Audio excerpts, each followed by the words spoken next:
अस्सलाम वालेकुम guys, welcome back to another YouTube video. आपका भाई असद आपकी खिदमत में हाजिर है। गाइस, अक्सर हमारे पास सवाल आ रहे हैं फॉर द इमिग्रेशन प्रोसेस, क्योंकि सिर्फ स्टूडेंट तो रब्ता करते नहीं, उनके पेरेंट्स भी रब्ता कर रहे होते हैं। तो मैं कभी भी वो चीज़ आपको रेकमेंड नहीं करता जिसके अंदर मुझे कहीं से भी छोटा सा भी स्कैम दिख रहा हो। मैंने कभी भी जॉब ऑफ़र आप लोगों को ऑफ़र नहीं किया। मैंने कभी भी आपको ये नहीं बोला कि मैं आपका वीज़ा लगवा दूंगा। मैंने आपको कभी भी ये ऑफ़र नहीं किया कि आपको 100% आपका वीज़ा लग जाएगा। मैंने आपको कभी भी ये नहीं बताया कि भाई मेरे पास माल्टा के जॉब परमिट्स आए हुए हैं, वर्क परमिट्स आए हुए हैं। तो ये सब कुछ फ्रॉड होता है। अगर आप यूरोप मूव करना चाह रहे हो तो देखो, मैं आपको कुछ लेजिट तरीके बताना चाह रहा हूँ। देखो, लेजिट तरीका क्या है। आपका सबसे पहले स्टूडेंट वीज़ा, अगर आप स्टूडेंट हो बेस्ट है।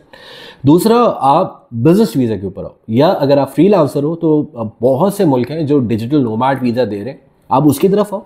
ठीक है, ये तीन ऑप्शंस नॉर्मली आजकल दुनिया जो है वो ऑफर करती है, यूरोप ऑफर करता है। तो you need to make sure कि भाई हमारे पास ये चीज़ें लाजमी हमारे पास आनी चाहिए। तो मैंने सोचा ये आप लोगों को बता दूं। सबसे पहले हमारे पास अक्सर जो क्यूरीज आ रही है वो पोर्चुगल के हवाले से आ रही है। पोर्चुगल के हवाले से ये क्यूरीज आ रही है हमारे पास कि भाई रेजिडेंस परमिट कैसे मिलता है, हाउ टू सिक्योर रेजिडेंस, ये जो लिविंग परमिट होता है, रेजिडेंस परमिट होता है, वो किस तरह मिलता है। देखो, पहले के टाइम में होता ये था, पहले क्या, अभी 3-4 महीने पहले की बात बता रहा हूँ, कि होता ये था कि आप पोर्चुगल कोई भी शेंजन वीज़ा लेके लीगली इलीगली आप पहुँच गए पोर्चुगल। ठीक है, जब आप पोर्चुगल पहुँचे वहाँ पे आप अपनी, नॉर्मली इस प्रोसेस को कहते हैं फाइल लॉक कराना। मैं इसको बेहतर एक नाम से आपको रिकमेंड कर देता हूँ। इसको कहते हैं भाई इमिग्रेशन सबमिट करना, अपनी फाइल इमिग्रेशन सबमिट करना, इमिग्रेशन फाइल जो है उसको सबमिट करना, रिक्वेस्ट देना कि भाई मैं यहाँ रहना चाहता हूँ। तो ये पोर्चुगल अलाउ करता था। This was one of the easiest वे कि आप भाई शेंजन वीज़ा लेकर आ गए और आप रह लिए। अब मसला ये है कि ये ईजीएस्ट मैं उन लोगों के लिए बोलूँगा जिनके पास पैसे हैं। ठीक है, हर किसी का शेंजन वीज़ा नहीं लगता। तो जिसके पास पैसे थे वो शेंजन वीज़ा लेकर यहाँ पहुँच गया फॉर्चुनेटली, और उसने अपनी इमिग्रेशन फाइल जो है उसको सबमिट कर दिया आइमा के दफ्तर में। पहले होता था ये सिर्फ, अब होता है ये आइमा। अब जिन्होंने करवा दिया जमा, उनकी गुड लक रह गई। अब मसला ये देखो यार, पोर्चुगल उन लोगों का मुल्क नहीं है जिनके पास पैसे नहीं है। जॉब्स के लिए हालात बहुत बुरे हैं। ठीक है, क्या मैं इससे ये रिलेट करूं कि वहाँ पे जॉब्स नहीं है? बिल्कुल जॉब्स है, हर किसी को जॉब्स नहीं मिलती। For example, if I am a newcomer, मुझे ज़बान नहीं आती, मैं जाऊँगा, मैं काम करूँगा किसी छोटे से लेवल से, और उसके बाद फिर जॉब मिल गई अगर मैं लकी हूँ। नॉर्मली जो इमिग्रेंट्स होते हैं जिनके पास पैसे नहीं होते बेचारों के पास, वो जाके फार्म्स में काम करते हैं, और यही जॉब होती है उनकी। 400, 500, 600, 700 यूरो उनकी सैलरी होती है। तो भाई ये दिमाग में ये चीज़ रख लेना। मैं कोई सुहाना ख्वाब आपको नहीं दिखाना चाह रहा, मैं आपको एक रियलिटी चेक देना चाह रहा हूँ that if you are planning to move to Portugal on D2 visa, D7 visa, D8 visa, तो आपके पास फंड्स होने चाहिए। ठीक है, तो रेजिडेंशियल परमिट कैसे मिलता है? रेजिडेंशियल परमिट अब के टाइम में यही ऑप्शन है कि या तो आप बिजनेस वीज़ा पे जाएंगे, या आप स्टूडेंट होंगे, या आप D7 कैटेगरी जो एंटरप्रेन्योर वीज़ा है आप उसके ऊपर जाएंगे, या D8 कैटेगरी जो हाई स्किल्ड जॉब्स होती हैं, लाइक डॉक्टर्स होते हैं, लाइक इंजीनियर्स होते हैं, जो प्रोफेशनल्स होते हैं, वो जाके अपना जो काम है वहाँ पे कर सकते हैं। If they get a job, the salary is bit higher. ठीक है, नॉर्मल लोगों से उनकी सैलरी हाई स्किल की ज़्यादा होती है, तो उनको रेजिडेंशियल परमिट के लिए वो अपना एम्प्लॉयमेंट लेटर जमा करवाते हैं, और उनको एक डेट मिलती है, और डेट के बाद वो अपना जो रेजिडेंशियल परमिट है बायोमेट्रिक्स के बाद वो ले सकते हैं। ये तो हो गया हाई स्किल्ड की बात। D2 वीज़ा पे क्या होता है? D2 वीज़ा पे इस तरह होता है कि फॉर एग्जांपल आप आए, जैसे ही आपका वीज़ा सबमिट हुआ, आपकी कंपनी है, आपने पैसे शो किए में सारी चीज़ें, जब आपका वीज़ा फॉर्चुनेटली लग गया, तो आप जब आएंगे, आप जब रहेंगे यहाँ पे, तो आप अपनी रिक्वेस्ट जमा करवाएंगे। जब आप रिक्वेस्ट जमा करवा देंगे तो उसके बाद आप उसी दिन को ट्रैवल करेंगे जब आपका वीज़ा प्रिंट होके आता है। उसी के ऊपर डेट लिखी होती है कि भाई आपने 22 सितंबर को इस आइमा के दफ्तर में जाके अपना बायोमेट्रिक्स करना है, तो उस पर डेट गिवन होती है।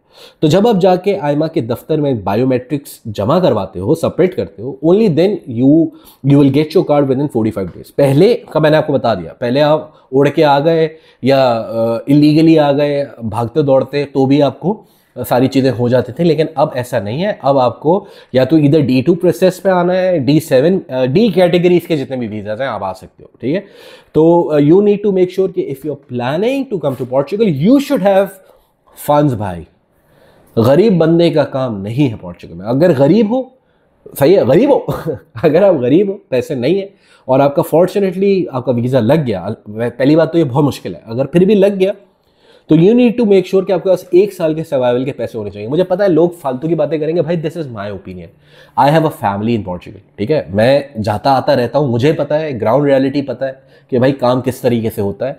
और मुझे ये पता है कि भाई आप अगर फॉर एग्जाम्पल पोर्चुगल बगैर पैसों के आ गए तो आपका क्या हाल होना है, हमने देखा है भाई। अगर मैं कुछ बता रहा हूँ तो प्लीज़ उसको वैल्यू दे देना, और इंशाल्लाह अगर आप चाह रहे हो तो मैं आपको दिखाऊंगा भी, ठीक है। अभी मैं जब नेक्स्ट ट्रैवल करूँगा तो मैं आपको दिखाऊंगा कि अगर आप, पोर्चुगल इज फॉर रिच, सही है, Portugal is for rich, rich as an middle class people. Like for example अगर आप बिजनेस वीजा के ऊपर आ रहे हो, एटलीस्ट आपके 20 से 30,000 यूरो होने चाहिए। Portugal is a very good country for you, ठीक है, कोई भी धंधा कर सकते हो, काफ़ी सारे धंधे का ऑप्शन है, बिजनेसमैन के लिए वेरी गुड प्लेस।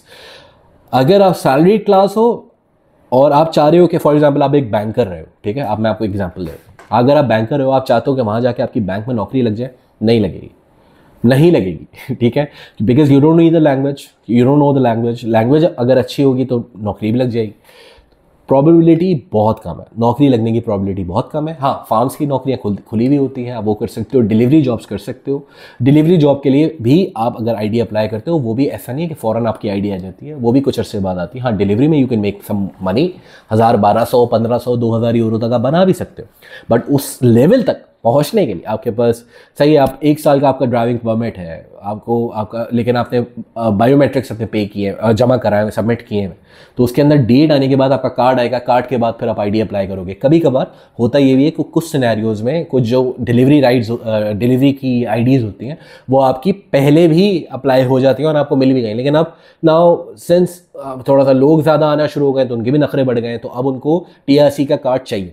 तो बिजनेस आने के बाद, बिजनेस अगर आप बिजनेस वीजा के ऊपर आए हो, D2 के ऊपर आए हो, तो आपको रेजिडेंशियल परमिट मिलने के बाद आप अप्लाई कर सकते हो ये जॉब्स। अक्सर मेरे पास ये भी सवाल आते हैं कि भाई हम लोग इस पे रहे, लेकिन अगर हमारी नौकरी मिल गई, अगर नौकरी मिल गई तो नौकरी मिल गई, आप कर सकते हो नौकरी, लेकिन मैं प्रेफर ये करता हूँ कि भाई अगर आप बिजनेस के ऊपर आ रहे हो तो भाई बिजनेस करो, अगर आप एंटरप्रेन्योर आ रहे हो, D7 पे आ रहे हो, D8 पे आ रहे हो, तो you should focus towards those articles, ठीक है, उसी को चेज करना है हमने, ठीक है। सो गाइस, रेजिडेंशियल परमिट किस तरह मिलता है, मैंने ये वो कोशिश किया आपको एक्सप्लेन करने की। अगर आप डी कैटेगरी पे आ रहे हो तो उसके ऊपर आईमा की डेट लिखी हुई होगी कि आपने कहाँ जाके, किस डेट को जाके अपना बायोमेट्रिक सबमिट करना है, देना है वहाँ पे, और जैसे आप बायोमेट्रिक्स हो गए, with in 45 days you will have your card. उसके बाद आप पाकिस्तान आओ, पाकिस्तान से जाओ, साल का आधा साल आपने वहाँ पे गुजारना है, ठीक है। तो ये सारी चीज़ें थी, मैंने सोचा आप लोगों तक कम्युनिकेट कर दूं कि भाई रेजिडेंशियल कार्ड मिलता किस तरीके से।